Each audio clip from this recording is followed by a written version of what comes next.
সরকারি কর্মচারীদের বেতন দিতে বিদেশ থেকে $4 বিলিয়ন ঋণ নিয়েছেন ইউনূস সরকার, যাকে অব্যবস্থাপনার চরম দৃষ্টান্ত বলছেন বিশ্লেষকেরা। অর্থনীতি সম্পর্ক বিভাগ ইআরডির এক প্রতিবেদনে এ তথ্যই উঠে এসেছে।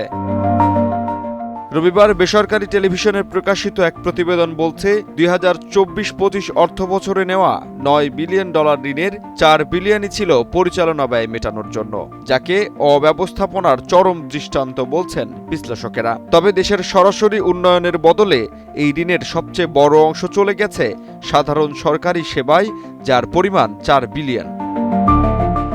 এদিকে বিদেশ থেকে টাকা এনে কর্মকর্তা কর্মচারীদের বেতন দেওয়াকে ভালো চোখে দেখছেন না অর্থনীতিবিদেরা। এই অর্থটা যে ব্যয় হয়েছে এটা পরিশোধ করার ক্ষেত্রে সাধারণত প্রকল্পের বাইরে থেকে অর্থ আসে বাজেট সহায়তা হিসেবে। স্বাধীনতার পর থেকে এখনো পর্যন্ত যার পরিমাণ $14.5 বিলিয়ন।